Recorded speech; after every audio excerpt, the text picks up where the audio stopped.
All right, great. Thank you for joining us. My name is Ross Yelsey. I'm here with the Office of Admission and Financial Aid at Columbia Journalism School. Thank you for coming to this session, which is a really important one because you're having a lot of great events online and in person about the programs we offer, the particular training you can get while you're at the school. But we also want to talk about what you might do with the education you get here. So this is a conversation about career paths after Columbia to give people some sense of what you might do with this type of skill set, the kind of ambitions you might have to work in journalism and the fields related to that.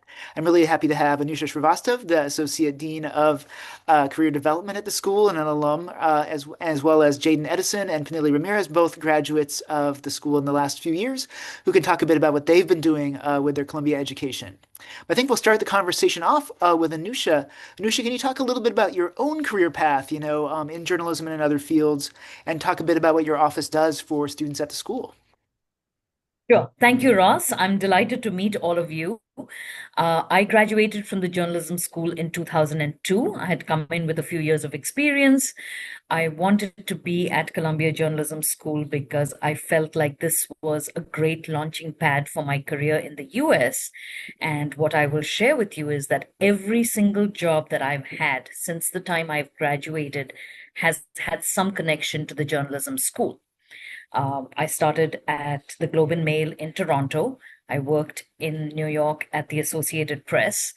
I was with two papers in Connecticut, and then I had a job with Dow Jones and the Wall Street Journal.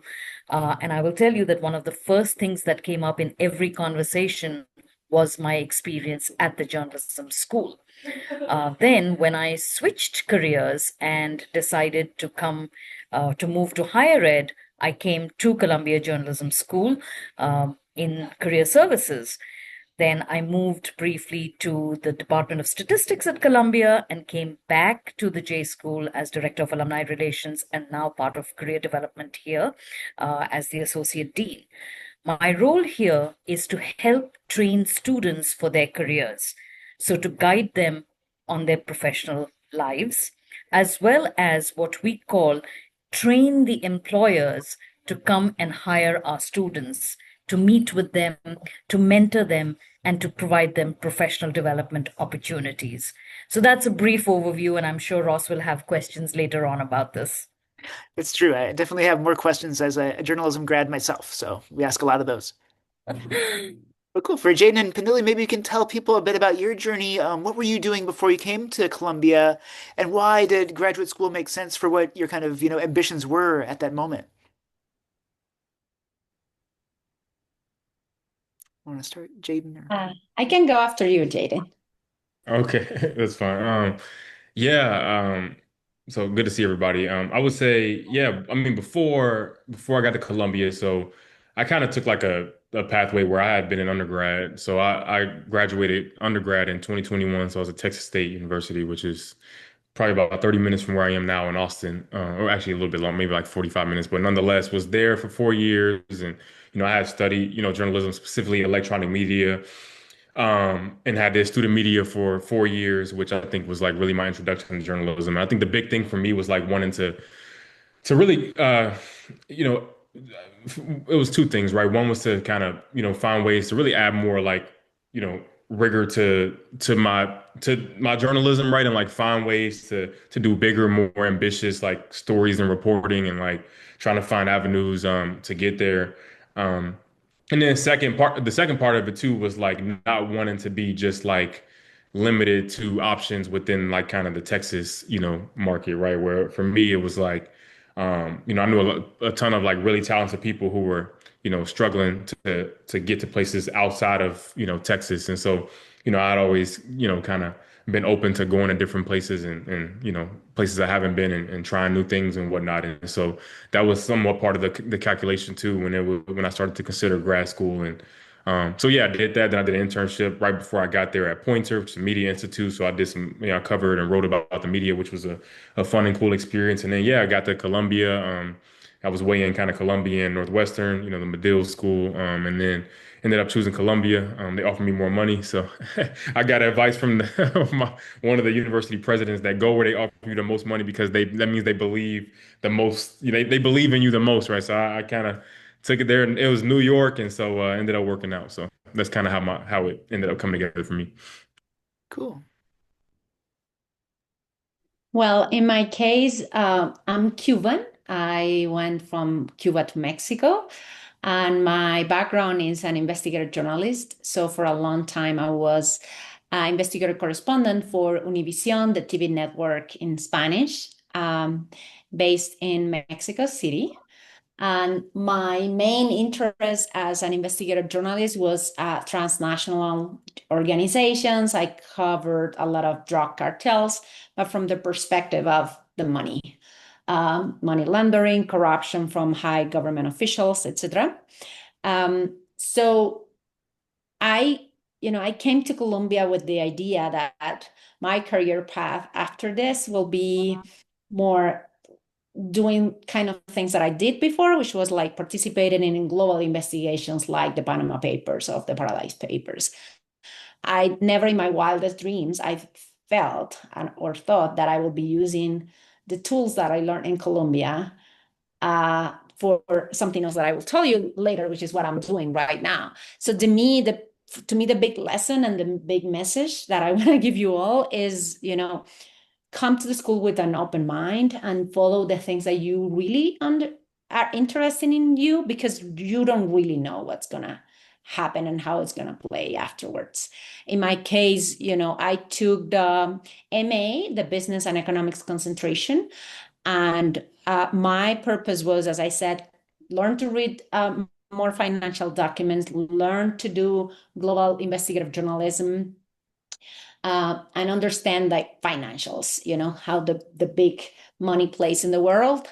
And that, the experience was amazing. And one of the things that was more amazing is that I had colleagues in my concentration and in other parts of the masters that were from all over the world. So that means that I learned a lot from their experiences as well. And it helped me to put in perspective the things that I had learned in my career before, knowing that I was coming from a very specific part of the world, which is Latin America, that has very complicated issues. But then I realized that we have common issues with my colleagues from Pakistan, or my colleagues from the south of Africa, or even things that were happening in Europe. So I think that perspective, that global perspective that the Columbia Journalism School gives you, is something that you won't find anywhere else.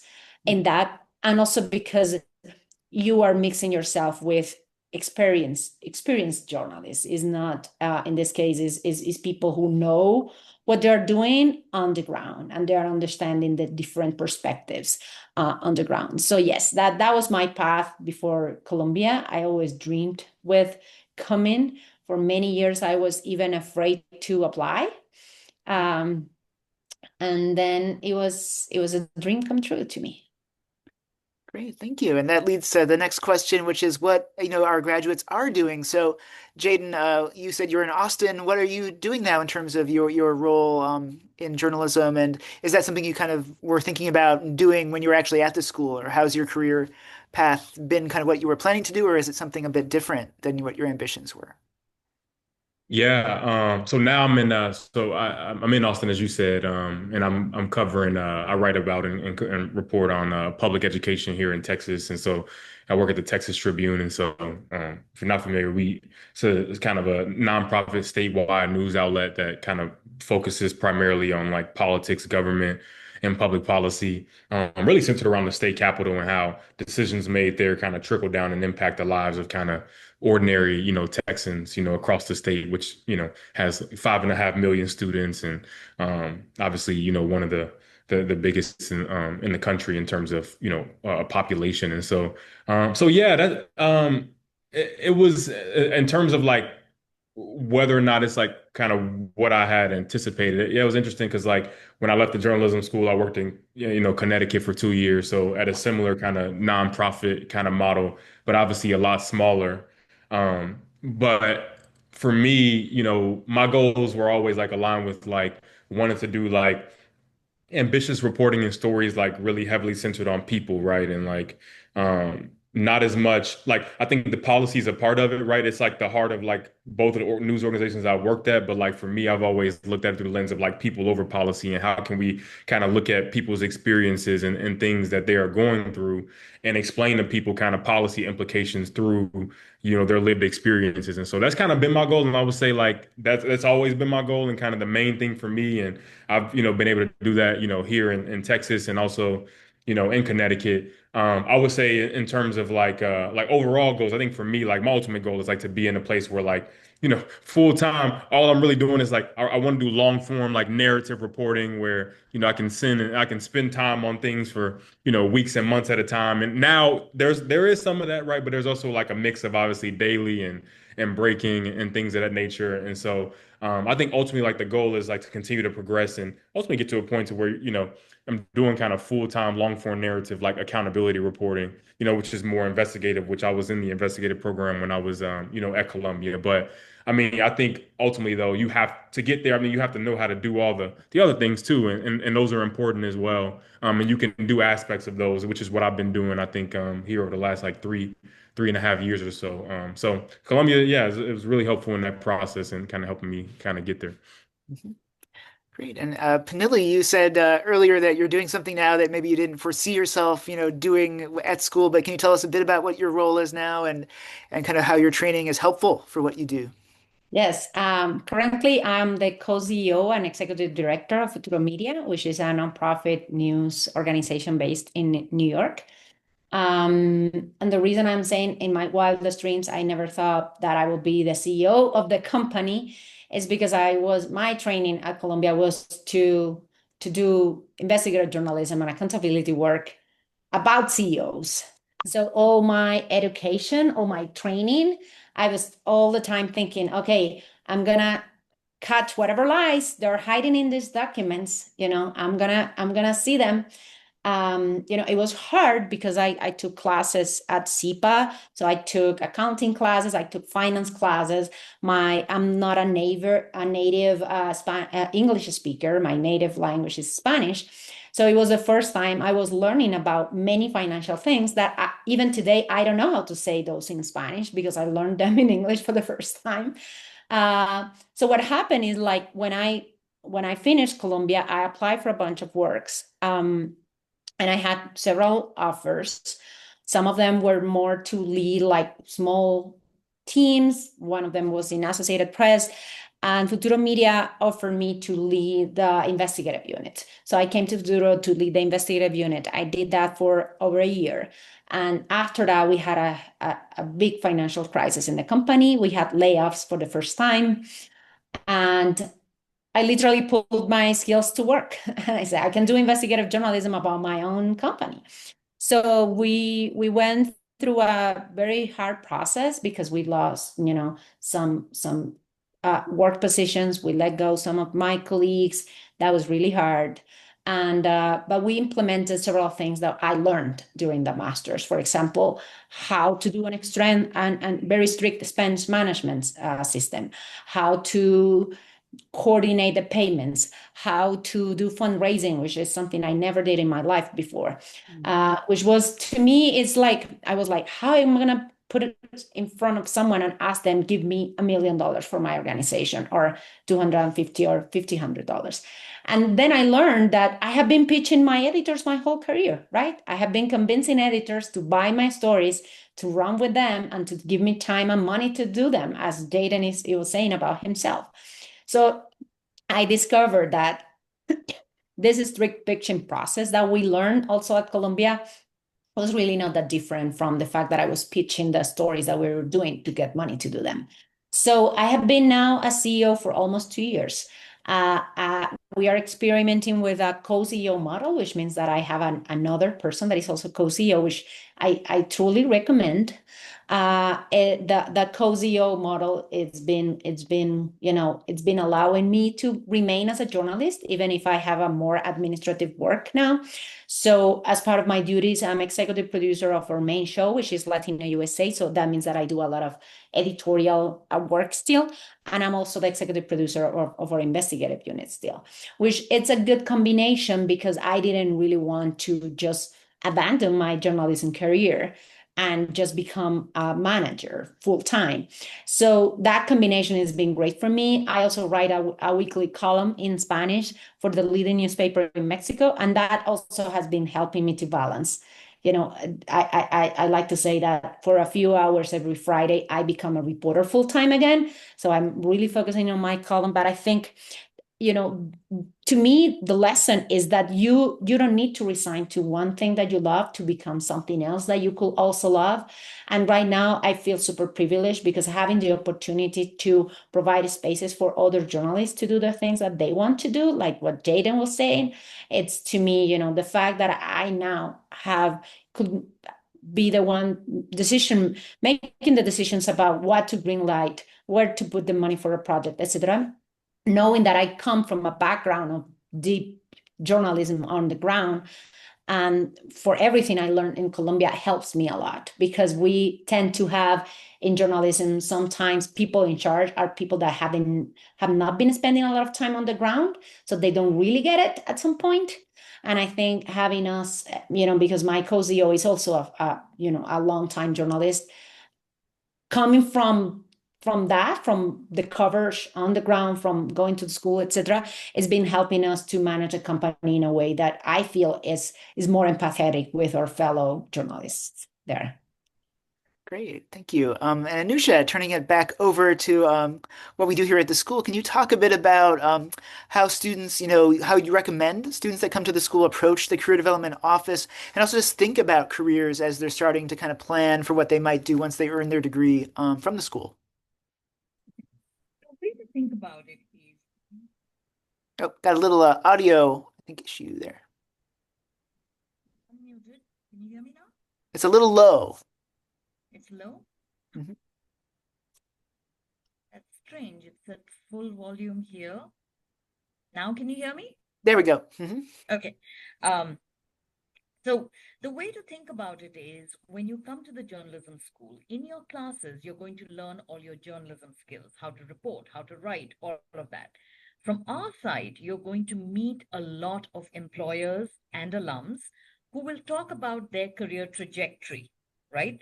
So you will hear who got the job they got, how they got it, how they got an internship, how they figured out where to go from that internship to a job. And not just in journalism, but also maybe journalism adjacent jobs after a few years. Because a lot of the students, once they graduate, start out in newsrooms, and maybe 10 years later, 15 years later, they may pivot to something else. But the skills that you acquire at the journalism school will serve you well in a newsroom as well as beyond it. In terms of opportunities that we provide, in terms of connecting with employers, this class, for instance, has already met about 30 employers. We had the New York Times yesterday. Before that, we've had magazines. So we had Variety, we've had Bloomberg, Wall Street Journal is going to be here. So you'll meet a lot of newsrooms that you will want to work at.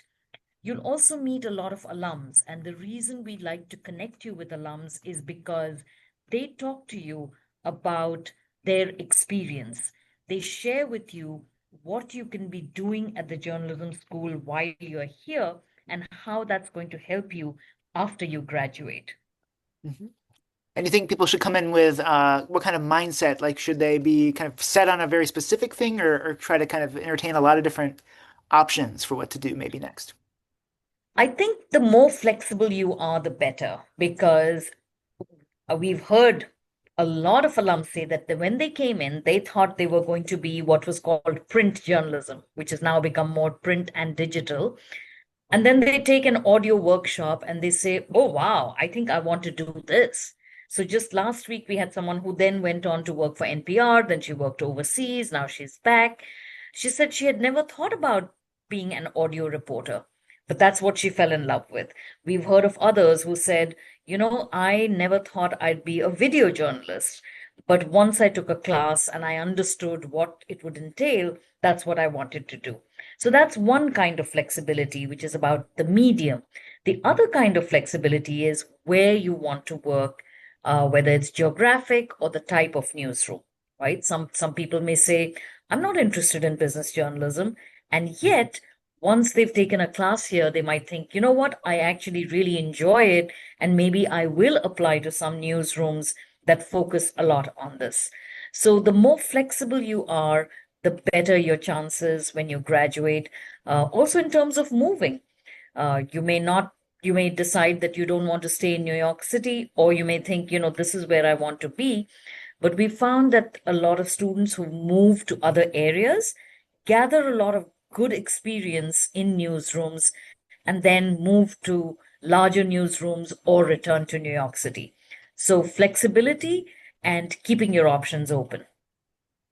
Great, thanks. And Jaden, maybe I'll just turn it over to you to say a little bit about what you learned at Columbia that has really helped you in your career, whether it's through some of the advising or events you got at the school or through classes themselves. What's been really helpful for kind of your career path?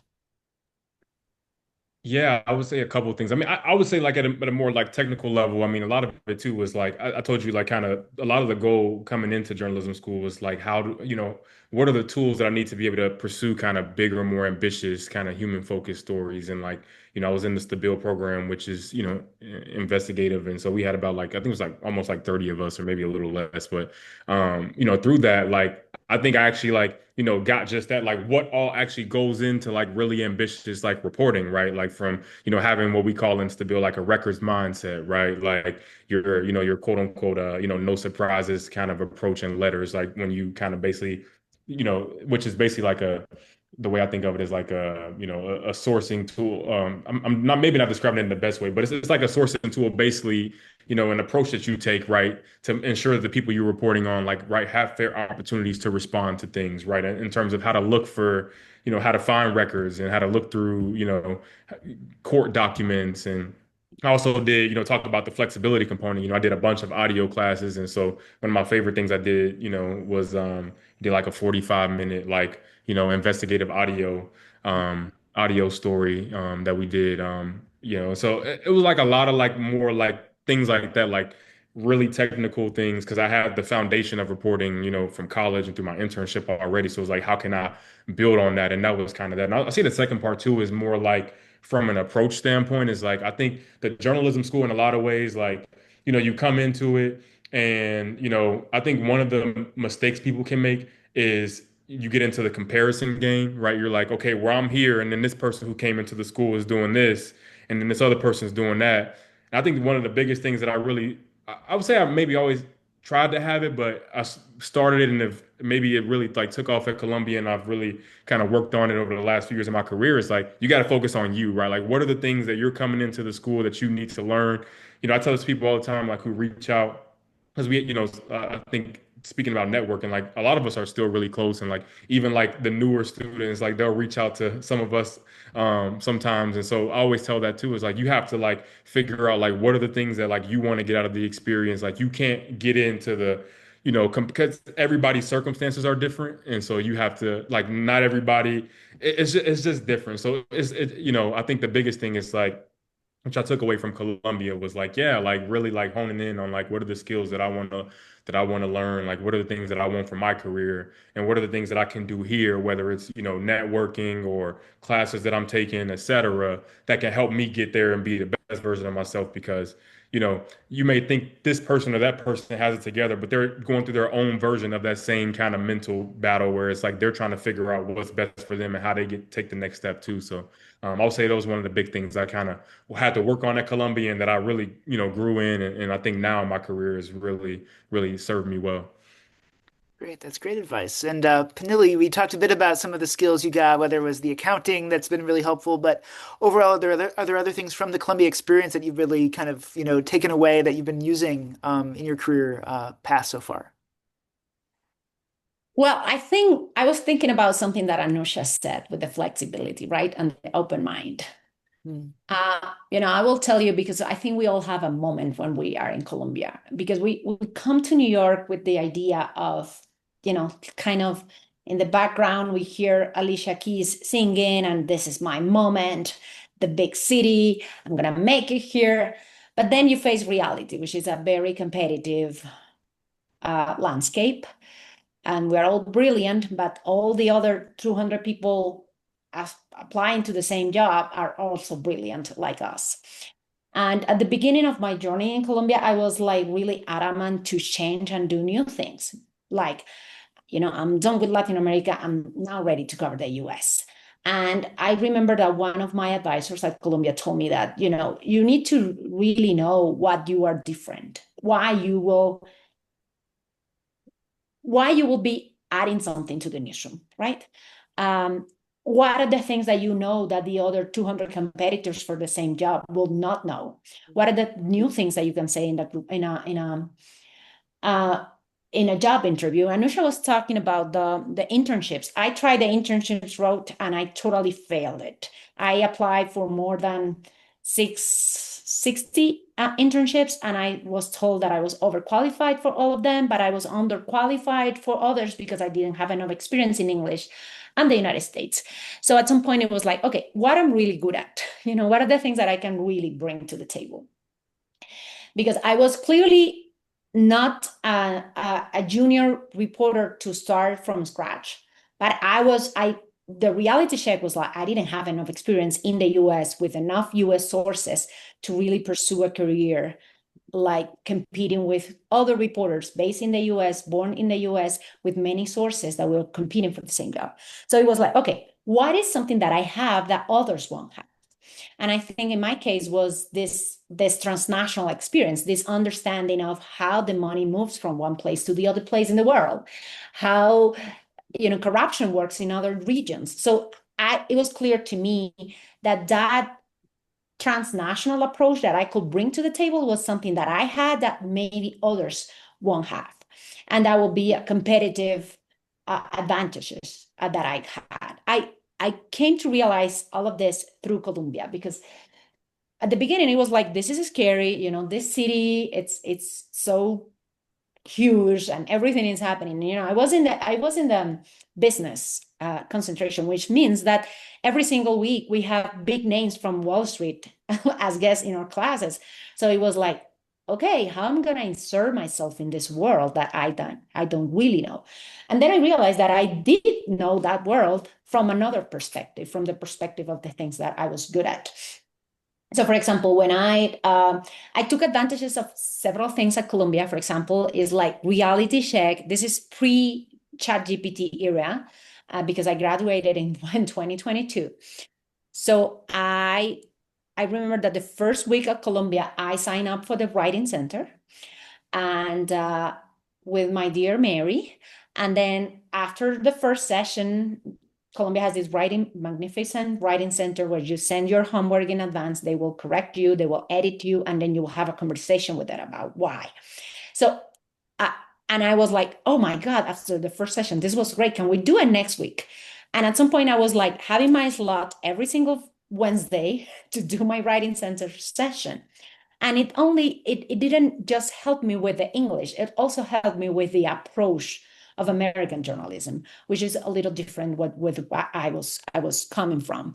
Because in the region I was coming from, accountability journalism and investigative journalism was not that focusing on, it's also heavily storytelling, which is the more technical part. So the fact that I could approach my professors through the writing center, which, okay, I'm telling this hard news story, but how I will tell it with an approach that is more sounds more like Joan Didion, sounds more like other people that we admire, sounds more like Hemingway. I'm not comparing with them in any mean. What I'm saying is like, this is the kind of journalism that people are reading in the US, the people who likes good journalism, right? So my advice was like, read a lot about what's been published and how it's been published and how's the storytelling of things that are published. And then it came the other more technical part, which was what you were referring to, Ross, which is, I remember I suffered a lot with my accounting and financial classes. I really, really was miserable at some points. But now I'm so glad that I went through it, because I also went through it with some of colleagues that were not from the journalism school, which is something else that I strongly advise, to take classes out of the journalism school, so you can really also embed yourself with others. We all know that coming to Colombia has a big component of networking. That's totally true. But I'm talking now about the things that you actually learn. And in SIPA, I was meeting with people who were like studying for an MBA or studying for an MPA, or that maybe they will be a minister of finance in their countries at some point. I met friends from all over the world. And what I learned again was that perspective that was making my profile more unique in a very competitive landscape. So when I started like trying to fix the crisis in my company, a lot of things that I learned helped me. For example, I learned how to read a cash flow statement. So therefore, I started analyzing the cash flow statements of my own company, meeting with my accountant, asking smart questions that I will never ask before Colombia because I didn't know how to read those documents.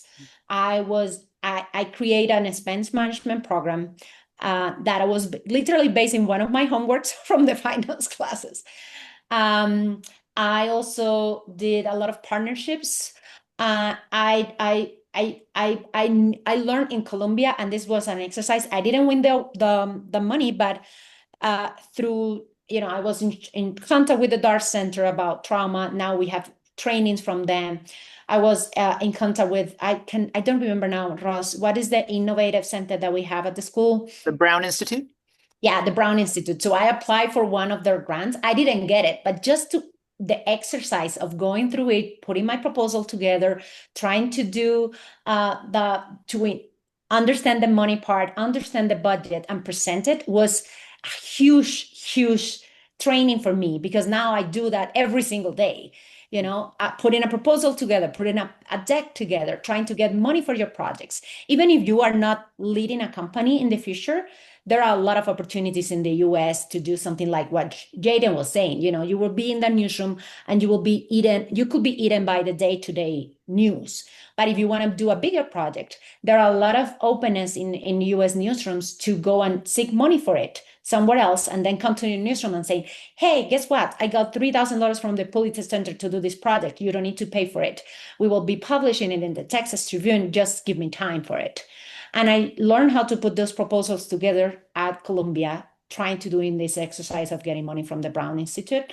So I think my other advice will be try to do things that are not just the class things, but really take advantage of other things that you can have in the school, like the Writing Center, like the Brown Institute, like the Dart Center. Try to speak with people. For example, I didn't get the investigative training, but one of my main contacts in the school now is the person leading Columbia journalism investigations. And we did a project together last year. We won the Mural Award with that project. And she was never my teacher. So thinking what are your interests beyond the classes that you're taking is also important. And I will say, just to finish this part, that, I think what Columbia allowed me that is more significant to me is that allowed me to trust in my potential in a way that I never experienced it before. It allowed me to portray myself as someone that I was not seeing myself before. I do a lot of work now with my team because I have a lot of women in my team. So we do a lot of work in empowering women and thinking about female leadership. And I think Colombia put me in a position where I could see myself in another way, in another level as well. And we tend to think that you need to remain in New York doing this, because if not, you're gonna fail. And I think that now I have seen that there are so many other newsrooms. I didn't leave New York. At some point, I'm spending a lot of time now back in Mexico, and for many months every year, I'm leading my company from New York in Mexico City, because I also like to spend more time in Mexico. So the flexibility that Anusha was saying is like just to start, and then you will accommodate to the things that you want to do. But my main thinking will be, instead of trying to accommodate yourself to whatever expectation you think that the more white traditional part of the nation will have, think what you have that they won't have, because that will be the thing that the newsroom is going to be looking for. Great. That's a lot of great advice. Thank you, Finley. And Jaden, coming back to you, I know you're doing education reporting. You've been reporting kind of on local and state level in Connecticut and now Texas. Can you talk a little bit about, what we would tell people who are interested in that kind of career path? Maybe they're watching this now or they're watching a recording later and they're thinking, I'd love to kind of report on maybe state government, state education, state issues, criminal justice, whatever it is. What would you say would be some good advice to prepare for that path? And what do you enjoy about doing that type of reporting? Yeah, I mean, I would also go back because I know we had talked a little bit about kind of the flexibility and being open to going to different places. And really, in hindsight, I mean, I never really, I mean, to be honest with you, I never, if you told me I would have been working in Connecticut at some point in my career, like 10 years ago, I would have said, yeah, no way, I'm never going there.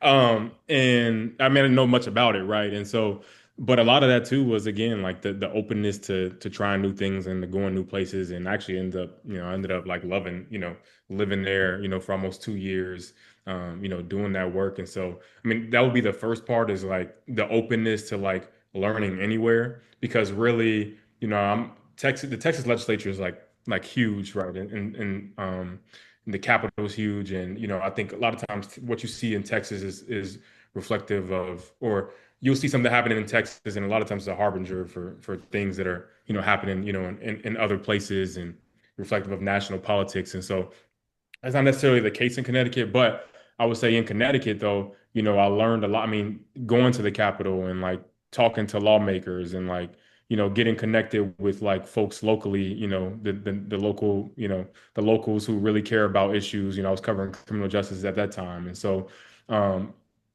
I think that was really a time where I really just learned the importance of like building like, like being embedded in the community, right? And then, being able to connect that to what was happening at the state level. I really learned those things in a place like Connecticut, where, not to say, I mean, I probably could have learned a lot of the similar things elsewhere, but it felt really intimate, right? Like in a way where like everything that I was doing like mattered so much to people, because it was, and our organization matters so much to people because it's a state of what, less than 4 million people. And so very small. And so, the impact is huge as well. So I mean, I think those are really the aspects of like state and local reporting that I enjoy the most, is the intimacy that you get in terms of being able to really like to meet people and get embedded. I think when you work for, bigger national organizations, like you may get opportunities to do that, but a lot of times like you're jumping from one thing and having to go to the next thing because you're covering so much ground. As opposed to me, I can really zero in on the Texas State Board of Education, or I can zero in on, the state, legislative education committees, and the groups and organizers and the families, in particular school districts and whatnot. And so those are the things that I really like enjoy most. That, and again, the impact piece is always the biggest thing to me, is right, like what can I do that actually like that teaches people something about like where they live and the systems that are supposed to like serve them.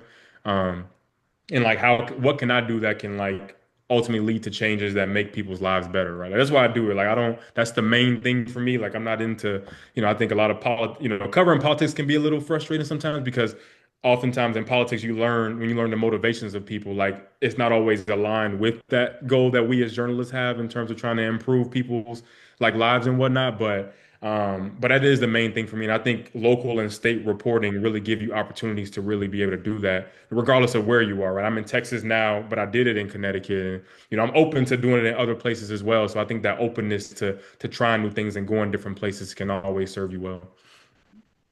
Great. And Anusha, for people who are interested in local reporting, I know Jaden was a participant in this program. We recently instituted the LRAP program, the Loan Repayment Assistance Program. Can you tell people a little bit who are watching kind of how that works and what that is? Oh, I think the mic is a little low again. There, Anusha. Oops. Ooh. Still a little quiet on my end. Huh. Yeah, I think maybe try again there. How about now? A little better, yeah. I think maybe the closer you are to where that mic is, the better. Yeah. Okay.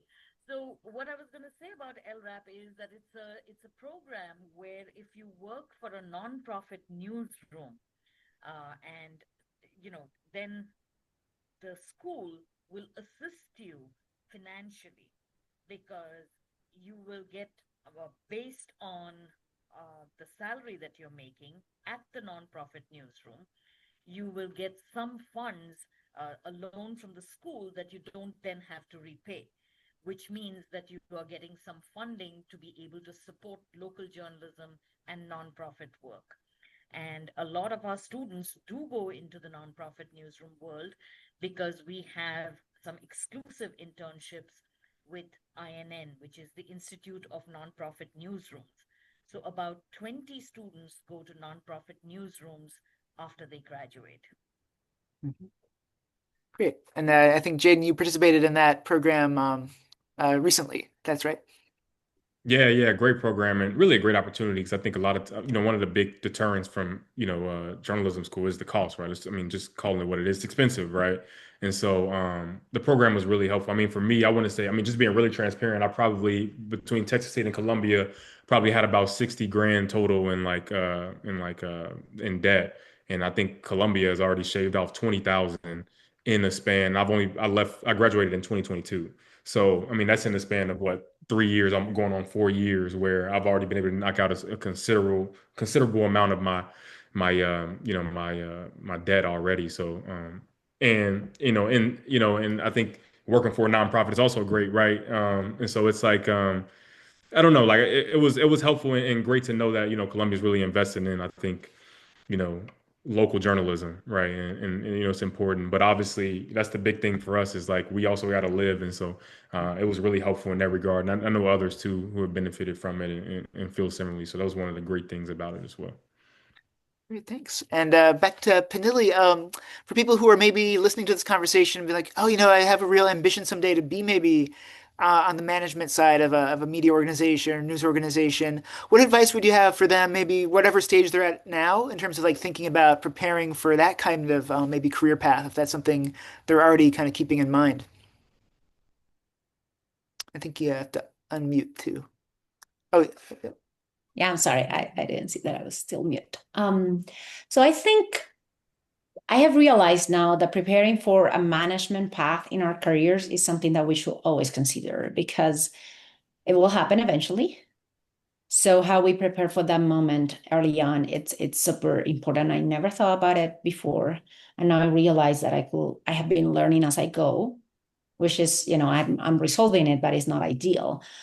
So I think that changing the mindset and thinking I will at least manage one person at one point in my career is very important because there are certain things that we never thought about, that I never thought about, and we don't tend to think about, which is what is my management style? What is my management philosophy? How I will approach holding some power over, my colleagues. What happens if I enter an organization as a reporter and there is another reporter and all of a sudden I am the supervisor of this person that was my peer. So I will tell you a fun story. When I was proposed to become the CEO of the company along with my co-CEO, I was visiting a friend from Colombia, Omar Mohamed, who now works for the Boston Globe. And I went with my family to Boston to see him and his wife and spend the weekend with them. And they took us to Harvard. So we went to the library and I was like, okay, I'm becoming a CEO now. I need to read everything to know how to be a good CEO. So I went to CEO's section in the library and I found a bunch of books that were with titles like how you influencing other people, how you have people doing whatever you want to do. What are the things that you could do to it was kind of tricking other people. And I was panicking and thinking, oh my God, I really don't want to be this person, It was such a corporate business approach to leadership that didn't tell me anything. So it was to me really a moment to think about, okay, if I'm going to do this, how I'm going to do this, how I'm going to lead this company in a way that doesn't feel like I'm just following a script from Wall Street that was written for people that don't look like me, don't sound like me. They're certainly not like me, and they don't have the same life history that I have. So what I decided to do after having a little crisis moment with, I don't know if I want to be a CEO, was to buy a poetry book.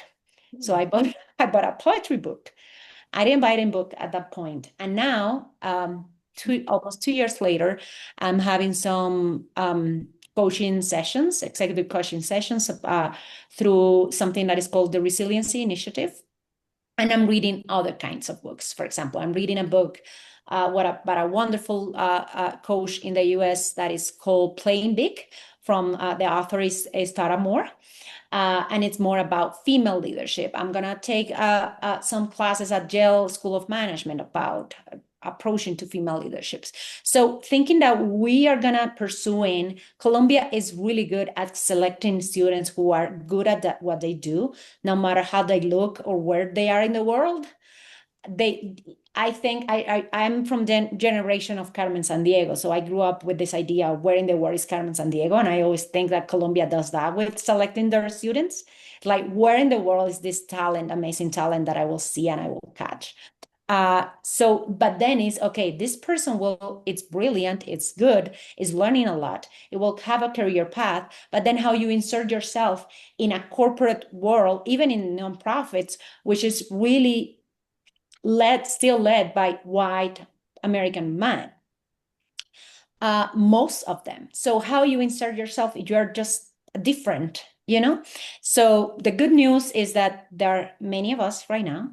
We have, for example, Graciela Machamsky, which is an Argentinian journalist, leading the CUNY School of Journalism. We have Jelani Cup leading the journalism school. It doesn't look like it used to look. And that doesn't mean that it's just about who we are or how we look. It's also the different approach to leadership. So I think one advice is think about your management journey as you think about your journalist journey, because it will come eventually. And don't wait until you get that job or that opportunity to think about it. Because in my case, for example, when I was applying for jobs after Columbia, I was applying for reporters jobs, not even for editors jobs. I was applying for reporter, correspondent. And then I was in a meeting with someone one day, and this person told me, in my organization, Futuro Media, they are looking for an editorial director. I think that you should apply. And I was like, what?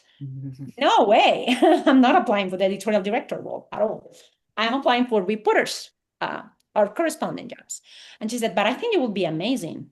Why you don't apply? So I applied. I didn't get the job, but I had this conversation with our founder, Maria Hinojosa, who I knew because she interviewed me first for another thing. But then they offered me something else. That was the leading the investigative unit. And now, all the things happen, and now I'm leading the company. But what I think is important, and this is also a very important part of the journey at Columbia, is don't be shy of attending as many interviews as possible, because you want people knowing that you exist. You don't come from elite. In my case, for example, I come from Cuba. I don't come from an elite background. The friends of my parents are people in Latin America. I don't have backgrounds of elite networking, anything else. So the only way to get into some people to know that you exist and you are important and you know the things that you know is applying for jobs and attending job interviews, even if you don't get the job. Because I'm on the other side of the coin right now, because I'm the one doing the hiring right now. I have been going back to hire people who I said not to in the first interview because they were not the right fit for the job I was looking for in that moment. But then I have another job open and I think, oh, this person that I didn't got for this job could be a good one for this other one. And I also have had people who apply for INN fellowships and I got them in my newsroom and I said, this person is amazing. And even if I don't have a full-time job, I try to keep them near us and hire them. So my suggestion is, again, here, do a reality check about who you are, what are your connections, and try to expose yourself to as much as possible. Because it's not the same to say, I'm a student of Columbia University. I wanna have a conversation with you, even if it's just asking for advice. Then after you graduate and saying, I'm a new journalist in the United States, in the case of international journalists, I think use the Columbia power as a way to leverage yourself in a world that is really not knowing that you exist. So yeah, I hope this helps. No, thank you, Panili. I was going to ask Anusha, in addition to all this great talk about careers and the career development office and everything, there's also this great alumni network that, people will graduate into.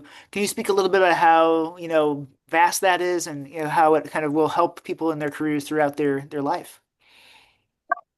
Our alumni are all over the globe. Can you hear me? But is it better than before? Yeah. Okay. We're about 15,700 alumni around the world. So think about that number, right? That's a huge number in every country and in many, many newsrooms, which means if you decide to go to a particular country or to a newsroom, you can already research what that newsroom is like because you can connect with an alum over LinkedIn and ask them what it's like to work there, what they should be saying when they connect with the hiring managers. And then if you're planning to move overseas or if you want to pitch a freelance story, there is, so many different types of resources that you can, access through that alumni network. And also, many times, like Benelli, the alums are also hiring managers. So they know what you've learned at Columbia Journalism School, what your capability is, and how best to get excellent work from you. Mhm. Thank you. And for Jaden and Panili, any thoughts about how the alumni network has served you so far in terms of just being a part of this kind of great community? Yeah, I mean, yeah, a lot of it. I mean, it's just, a lot of us, stay in touch. Like I'm thinking now, like, and where I work now, one of my classmates from Columbia is one of my colleagues. In our newsroom, we've had a number of, we have a fellowship program at the Tribune. I mean, one of my most recent class, one of our fellows, Jessica, she prior to like joining us, she had called and reached out. I had never met her before, and we were able to talk before she got into the newsroom. And we talked while she was here as well, trying to help as much as I can, and also like learn things from her too, and kind of pick up on things that she was picking up on. And it was the same thing when I worked in Connecticut, where one of our interns I had connected with through a friend of mine when I was at Columbia.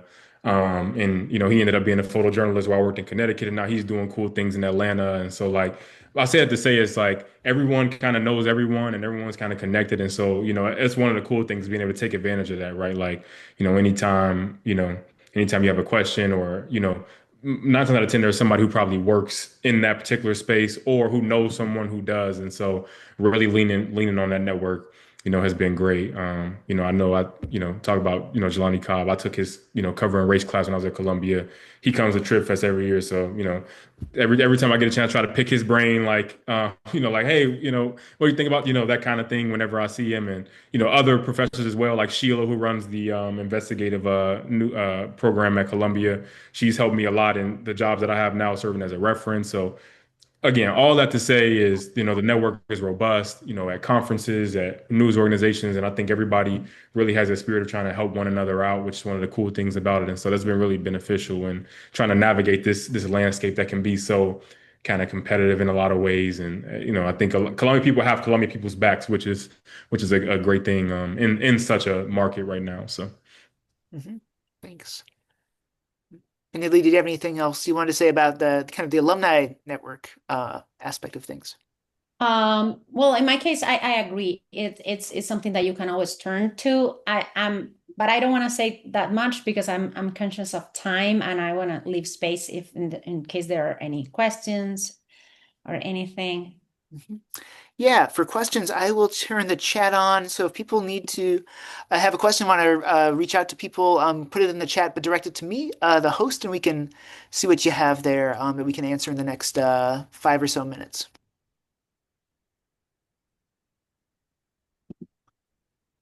Okay, let's see.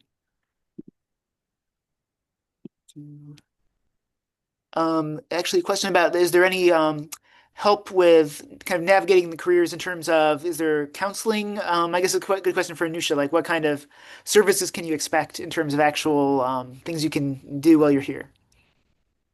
So we meet with students individually for a 45-minute session to talk about your journalism journey. We go over line by line your resume as well as your LinkedIn profile.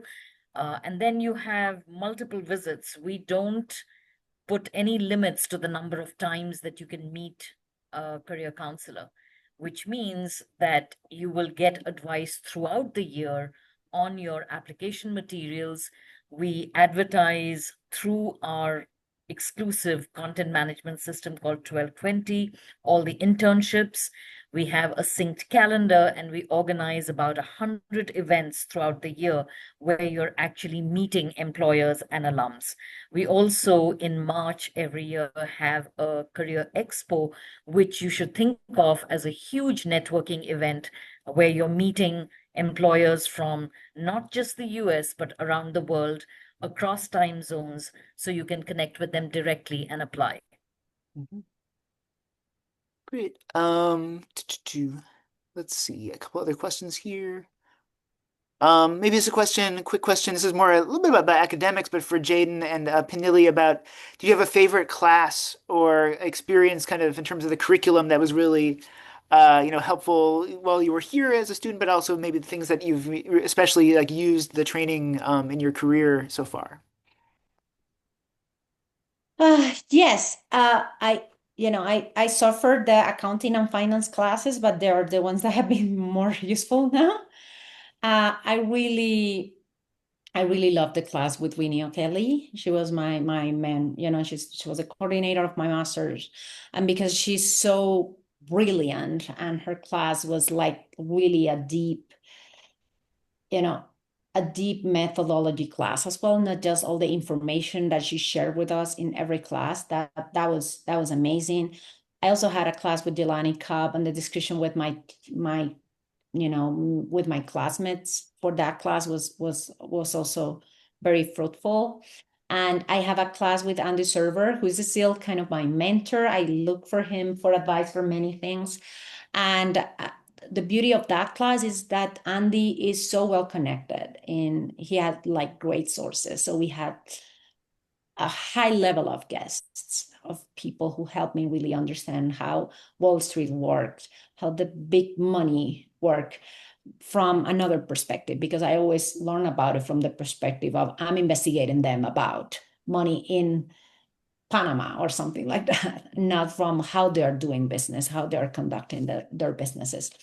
And I think in general, something that the master helped me to do is to approach even these hard news stories with a more human storytelling approach. And I think that's something that is part of the beauty of Colombia, the kind of readings that you need to do also help you to think about the story always in storytelling terms. I think all the as soon as you can start with your thesis when you are in Colombia, the better, because then you will have more time to actually write the thesis. What Because the reporting will be done early on. I did my reporting trip during the break in early January, and so for by the moment I needed to turn a draft, it was a very strong draft, and then I spent more than a month just rewriting, and I think that was very, very good for me, because again, English was not my native language. So and I was not used to do this kind of storytelling that is more like magazine storytelling. So I encourage you to read as much New Yorker as you can, as much New York Times Magazine as you can, as more Bloomberg business magazine if you can, and think about something that Anusha mentioned, which is think about yourself as a multi-platform reporter, and think about your thesis as a possible multi-platform thesis, because we have done already twice that we have adapted thesis from Colombia. One is from my colleague Seva Warsi, who did her thesis under Delani. Delani was her advisor, and she did it thinking it was a print piece, but she had so good audio that we did an entire full hour audio documentary with her material. that it was really really great, but she didn't record it thinking that it was going to be a podcast episode. So my suggestion is always think that you don't know what's going to happen with your thesis. You don't know it's going to be a documentary, you don't know it's going to be a podcast, you don't know it's going to be a print piece or a book. So think about it, think big about this project, and think about it multi-platform as well from the very beginning of the reporting part. Mhm. Great. We just have a minute or two left, but Jaden, do you have anything else you wanted to say about any classes or experiences here you felt were especially valuable for kind of your career? Yeah, yeah, classes. I always say. I mean, one of my. It's funny. I'm not doing audio journalism now, but I've always I always want to do the have the skills. And one of my favorite classes, aside from all the Stabile investigative classes, was our investigative kind of audio class with Joanne Ferry, and which was really excellent. And we spent the whole semester basically working on like a long form narrative based story centered on this theme of like the day before 9/11. And so. I won't go too much into details, but just in terms of like I say, babysitting like a certain like beat or topic, and like just hammering at it and continuing to report until you find new stuff. Like it was a really beneficial experience. And then yeah, I think all the classes, right? Because a lot of professors are still actively working, in the industry, and so it was great. Like I said, Dean Cobb, Sheila. I mean, there were others like. There was Helen who we worked with for, I think it was a social justice reporting class. There were so many different people who kind of, were really beneficial. I was able to do a DuPont fellowship. So, folks like, Lisa Cohen was, really great. And Abby, all those folks in that office were amazing. So everybody's there to help you. Ross, everybody's kind of there to help you. And so I think it was all beneficial. And really, I'd say Columbia really played probably the large role in me getting my first probably job offer in Connecticut, because I didn't know who they were and they didn't know who I was until the Career Expo. And so all that to say is a great experience, and you get what you put into it, but if it makes sense for you, I think it could be a great experience. So. Great. I think that's a great last kind of comment to end this conversation with today. But thank you, everyone, for such great insights into all sorts of aspects about career paths, about kind of the training here, about how to take advantage of the resources we have. So I'd like to thank Anusha, Jaden, and Penili for giving us a really great hour of conversation. I saw there's some other questions in the chat. Some of those we won't be able to get to right now, but I know Anusha was kind enough to put her LinkedIn there, so you can reach out there. And if you have anything about admissions, reach out to us at apply.journalism@columbia.edu. We also have the link I put in the chat a minute ago, which is where you can sign up for more events related to the programs, admissions, and educational financing that we'll be having over the course of the fall and winter. So please join us for more sessions very soon. Thanks again, everyone. Thanks for tuning in, and I hope you have a great weekend, and we look forward to being in touch. Bye, everybody.